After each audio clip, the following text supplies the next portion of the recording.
La secta de los robachicos, escrita por Cofradías de Brujas.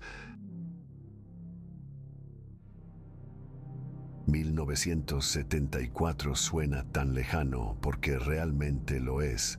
Haciendo cuentas han pasado 51 años en los que un terror mayor a cualquier criatura pudiera causar. Tocaremos un tema tan delicado que no sé realmente cómo abordarlo. Me llamo Jaime Rodríguez. En esos años me desempeñaba como inspector de zona de la extinta Policía Federal de Caminos. Era un sueño hecho realidad en el que pensé que podía hacer la diferencia, sin darme cuenta de que me enfrentaría junto con varios de mis oficiales a algo que dejaría una macabra y aterradora huella indeleble en nuestras mentes, almas y corazones para siempre. Aunque era competencia de las dependencias municipales, el manejo de crímenes comunes era nuestro deber el apoyarlos cuando estos rebasaban sus injerencias oficiales. Obviamente había ocasiones en las que persecuciones, secuestros y demás cosas debían coordinarse por los distintos órdenes de gobierno, y ahí fue donde entramos nosotros, en la localidad de Lerdo, perteneciente a Toluca en el Estado de México. Se había dado una alerta acerca de revisar a cuánto vehículo grande o sospechoso se encontrase en las inmediaciones de la carretera Toluca-Zitácuaro, que en aquellos días estaba bastante solitaria, por si fuera poca la labor que hacíamos dando servicio a los automovilistas. Esa era una más de nuestras funciones. Fue a eso de las 4 de la tarde de un lunes de marzo, no recuerdo exactamente la fecha, que recibimos una llamada a la central. Media hora después tratábamos de tranquilizar a una mujer aterrorizada que había encontrado algo horroroso en un canal de riego mientras apoyaba a su esposo en la siembra. La mujer estaba casi histérica, al grado que se negó rotundamente a volver al sitio. Solamente nos encaminó hasta las parcelas de su esposo, que de igual manera el pobre tipo estaba temblando de pies a cabeza. No entendimos la magnitud de lo que nos toparíamos en ese desolado páramo, hasta que la Cruz Verde levantó el bulto. Eran los restos mutilados de un infante. Todos nos horrorizamos y comprendimos finalmente el estado y comportamiento del matrimonio que nos llamó a su propiedad. En el nombre de Dios Santísimo, ¿quién tendría el alma tan negra para atreverse a hacerle algo como eso a un niño? Por orden de la Dirección General fuimos lo más discretos posibles, especialmente alejando a los periodistas de Nota Roja, que como buitres esperaban sacar provecho de la situación. Mientras tanto, en varias partes se reportaban hallazgos con características similares, lo cual sacó de control tanto a nuestra dependencia como a las respectivas autoridades locales de los municipios e incluso a la también extinta Policía Judicial. Honestamente, nos mirábamos rebasados y sin saber por dónde ir.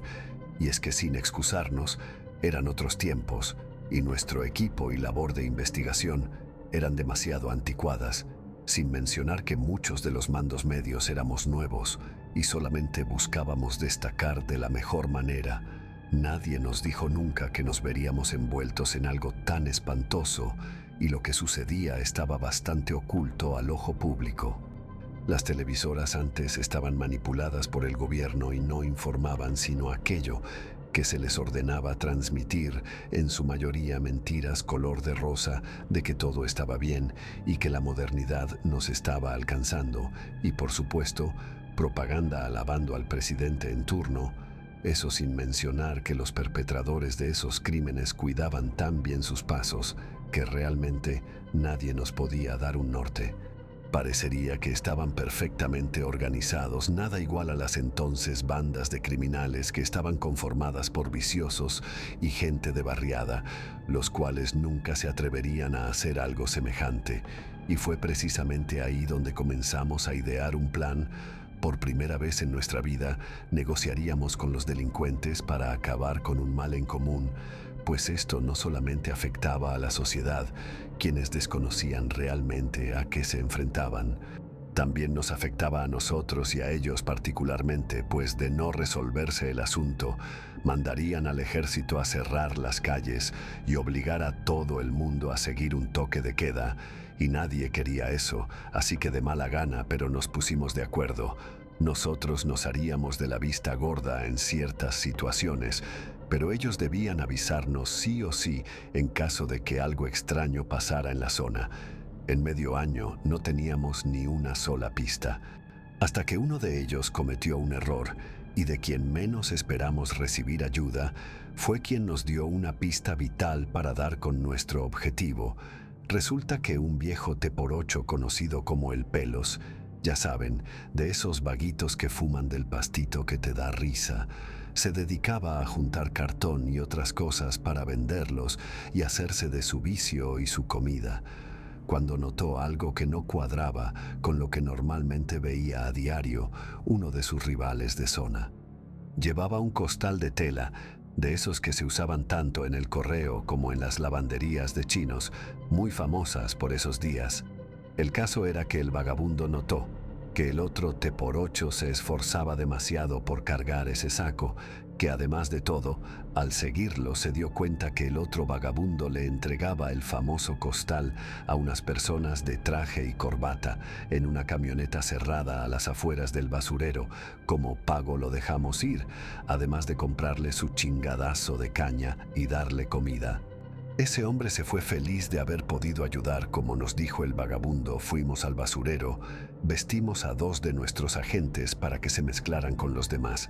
Claramente todos sabían que eran policías y nadie decía nada, pues no se metían con nadie de los T-8s, y ellos sabían claramente que no iban sobre ellos. Y finalmente, después de 3 días de ardua investigación, finalmente el mismo T-8 en silencio señaló al hombre del costal, perdonando la expresión. Los agentes lo siguieron cautelosamente hasta que lo cercaron a modo que no escapara. El viejo, al verse descubierto, dejó caer el costal e intentó tontamente enfrentarse a los agentes, quienes lo sometieron. Pero al revisar el costal, volvimos a revivir ese horror de meses atrás. El niño estaba sin vida y cortado en pedazos como si de un cerdo se tratase. El interrogatorio se dejó en manos de la policía judicial. Esos tipos eran capaces de sacarle la verdad incluso a un mudo, si saben a qué me refiero. Pues sus técnicas de interrogatorio no tenían nada que envidiarle a la Gestapo o las SS. Por horas se la pasaron dándole hasta por debajo de la lengua al tipo, hasta que finalmente nos dio un norte. No se trataba de cualquier banda de robachicos, sino de una secta de secuestradores y traficantes de órganos. Los muy malditos tenían todo planeado a la perfección, pues usaban a los niños como sacrificio para sus diabólicas creencias. Y mercaban sus órganos al mejor postor, ganando verdaderas fortunas a la costa de vidas inocentes. Uno de los judiciales salió descompuesto, pues uno de sus familiares había corrido esa suerte. Ahora sabíamos teóricamente a qué nos enfrentábamos, pero no sabíamos si realmente estábamos preparados para enfrentar semejante amenaza. Aún así, todos coordinando esfuerzos, dimos lo mejor de cada dependencia. Entre tanto, los municipales confirmaban una desaparición. Los judiciales se apresuraban a cercar y copar los puntos rojos de la zona, y nosotros a revisar parejo a cuanto carro se pasara por nuestro frente. La molestia no se hizo esperar, pero en ese tiempo podíamos imponer la autoridad sin mayores problemas. Eso nos ayudó. En estos tiempos no se podría hacer una operación así. Y finalmente, buenas noticias, después de 3 horas de retén, la autopista se atascó de autos, lo que impidió que el culpable escapara.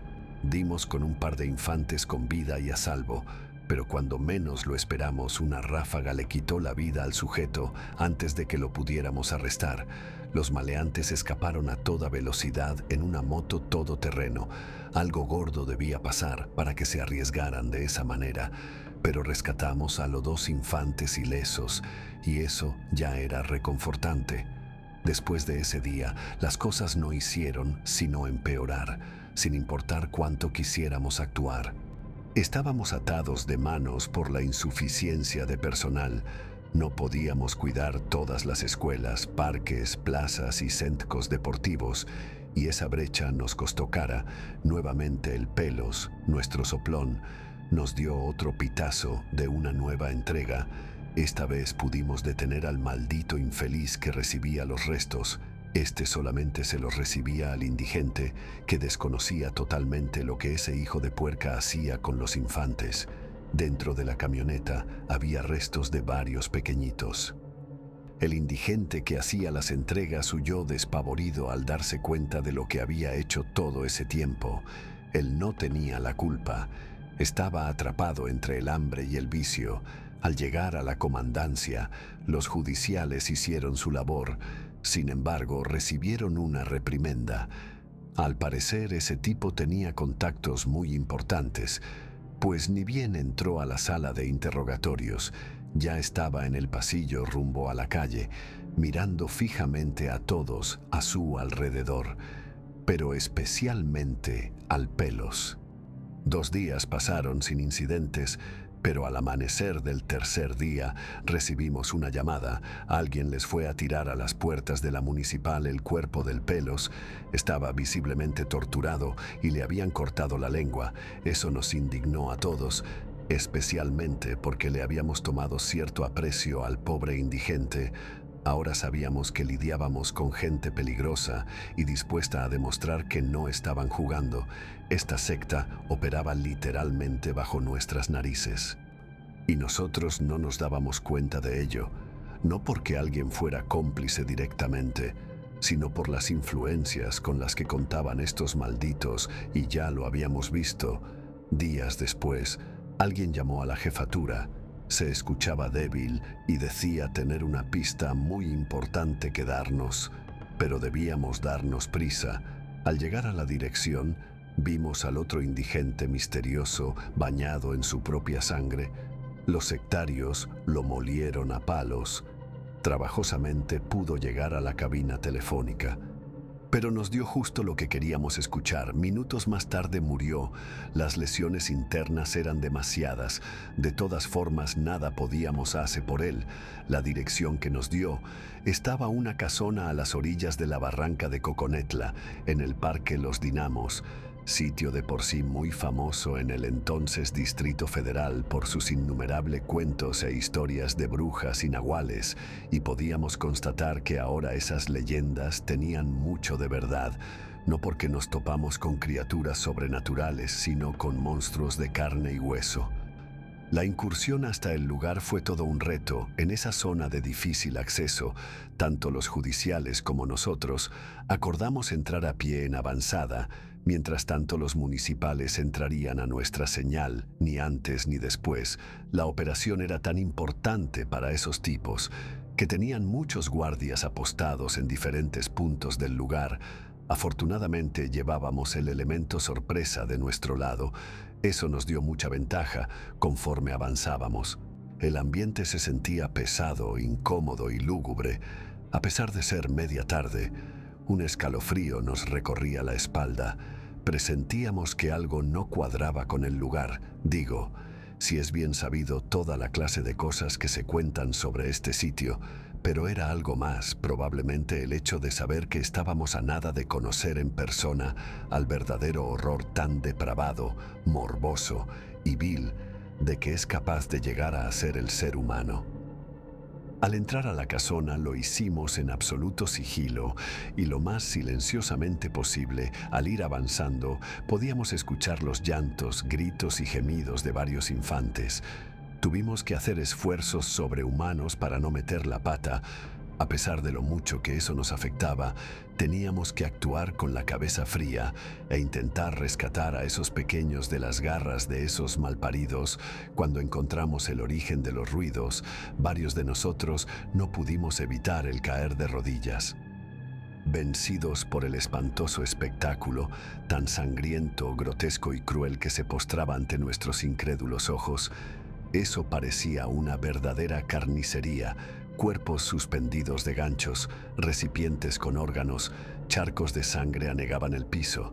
Eso era literalmente un rastro. Los teníamos copados. Los llantos y gritos hacía mucho que habían dejado de oírse. Quien haya tenido la oportunidad de conocer alguna vez a un judicial Sabe perfectamente que esos gorilas no tienen sentimientos o corazón para darle una calentadita a quien se les ponga flamenco. Era durismo ver a esos hombretones, conmovidos e indignados hasta las lágrimas por semejante y diabólico espectáculo, mientras allí debajo, más que una ceremonia religiosa, parecía una bacanal. Los asistentes a esa inmundicia no rebasaban los 30 años. No podía dar crédito a tanta maldad hasta que llegó la gota que derramó el vaso. En tono burlón y con total falta de humanidad, el líder de esos infelices jugaba con la cabecita cercenada de una pequeña, mientras se le restregaba de manera erótica a una gran estatua del diablo. No pudimos esperar más tiempo, ni bien nos levantamos. El potente grito de policía judicial, todos al piso, hizo que esos juniors se tiraran al piso, menos el líder, a quien reconocimos inmediatamente, y que no era otro que uno de los hijos del peor jefe de policía que se haya tenido noticia en la historia de México. Por eso no pudimos retenerlo días atrás. Sin embargo, en esa ocasión, las cosas serían diferentes. El chamaco se postró frente a mí y al comandante de los judiciales con sorna, y de manera fanfarrona y burlándose de nosotros, decía que sin importar cuántas cosas viéramos, cuánta evidencia hubiera o cuántas pruebas presentáramos, él no pisaría la cárcel al igual que la vez anterior. Saldría en un par de horas. Fue cuando el comandante soltó una carcajada más que de diversión. Era malévola. No había reparado en que todos los agentes traían guantes cubriendo sus manos. El policía le dio un puñetazo brutal al chamaco, haciendo que cayera escaleras abajo. Nos miró con odio, pero ya no alcanzó a decir absolutamente nada. Una lluvia de plomo cayó sobre los sectarios, quienes desde luego que no esperaban que eso sucediera, se sentían intocables. Y realmente lo eran estando con vida. Ahí fue cuando comprendí las intenciones de los oficiales.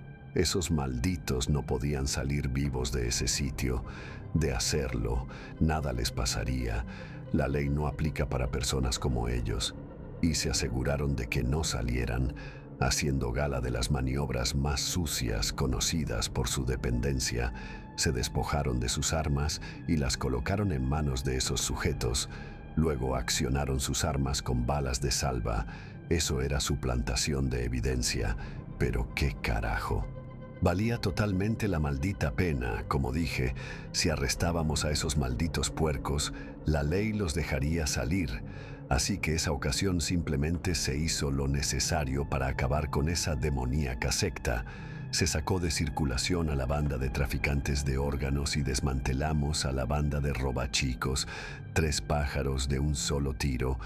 Todos los presentes juramos guardar silencio por el resto de nuestras vidas.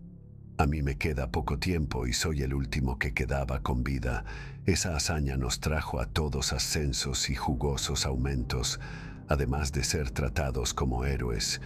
Y es que a pesar que sé que no lo merecemos, en ocasiones es necesario llevar monstruos para poder matar monstruos.